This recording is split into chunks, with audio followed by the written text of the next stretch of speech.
বন্ধুরা কি আর বলবো, নিমন্ত্রণ খেতে খেতে আমাদের অবস্থা খারাপ। এই 3 দিন ধরে আমরা লাগাতার নিমন্ত্রণ খেতে যাচ্ছি।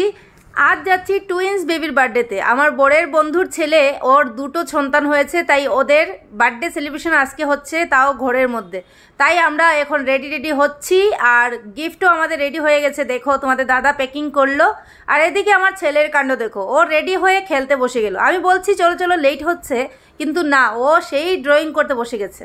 তো আমাদের বেরোতে রাত 8:30 বেজে গিয়েছিল। আর এইদিকে ওনার বন্ধু বারবার করে ফোন করে বলছে, তোরা কোথায় রে, তোরা কোথায়, সব গেস্টরা তো চলে গেল, তোরা কবে আসবি। একদিকে আমরা লেট করছিলাম, আর অন্যদিকে ট্রাফিকের কারণে এত লেট হয়েছি যে রাত 9টার সময় ওদের ঘরে আসলাম।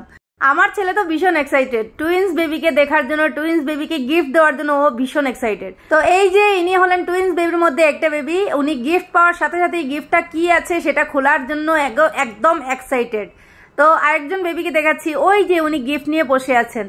একজন ভাই খুলছে আর উনি বসে থাকবেন, তাই উনিও আসছেন গিফটটা খোলার জন্য।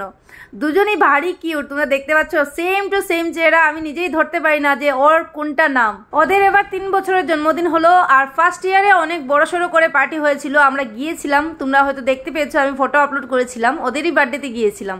তো ওরা দেখতে পাচ্ছ ভীষণ কিউট, গিফটটা পাওয়ার সাথে সাথেই খুলছে। আর এদিকে থালি সাজিয়ে আমার জন্য খাবার নেওয়া হয়েছে, কিন্তু আমি একটাও খাইনি, সব তোমাদের দাদাকে দিয়ে দিয়েছি, কারণ ডায়েটে আছি তো, এগুলো খেলে তো আর হবে না। প্রচন্ড আনন্দ করেছি, কিছু কিছু জায়গায় রেকর্ড করতেই পারিনি। আমি এইসবই করি, কারণ যখনই মজা করার সময় আসে তখন আমি মোবাইল টোবাইল ভুলে যাই, তখন নিজেই এনজয় করতে বসে থাকি। আর আমার ছেলে দেখো পোজ মেরে বসে আছে, ওকে ফটো উঠাবো বলে। আর আমার ছেলে বার্থডে বাড়িতে যেতে খুব আনন্দ পায়, কারণ ওইখানে নতুন নতুন গিফট আছে, আর ওই গিফটগুলো খোলার আগ্রহ তার ভীষণ ভিতরে আছে, তার জন্যই ওকে নিয়ে আসতে হয়। ওটা তো মেশিন লাগবে খুলতে। তো যেহেতু আমরা আসতে অনেক লেট করেছি, তার জন্য গ্যাসটা অনেকটাই চলে গেছে, তাই আমাদের সাথে আরেক পার্টিও আছে, তারাও কিন্তু কলকাতার মানুষ।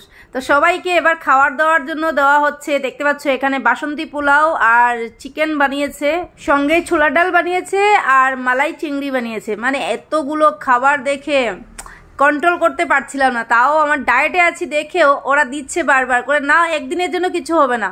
তো একদিনের জন্য আর কি একটু খেয়ে নিয়েছি, বেশি খাইনি, একটু খেয়েছি। এগুলো খেয়েছি, সেগুলো আবার সকালবেলা ওয়ার্কআউট করে বের করতে হবে। এই রাত 12টায় আমরা সুমসম রাস্তা দিয়ে যাচ্ছি এবার ঘরে।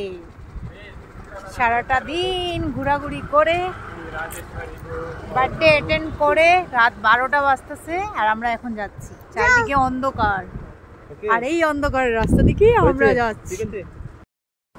তো বন্ধুরা, রাত 12টা বেজে গেল, এবার আমরা ঘরে যাচ্ছি। আজকের ব্লগটা এখানেই শেষ করছি। যদি ভিডিওটা ভালো লাগে লাইক করে দিও। আজকে আমরা ঘুমাবো। হ্যাঁ, এখন আমরা ঘুমাবো। Bye bye.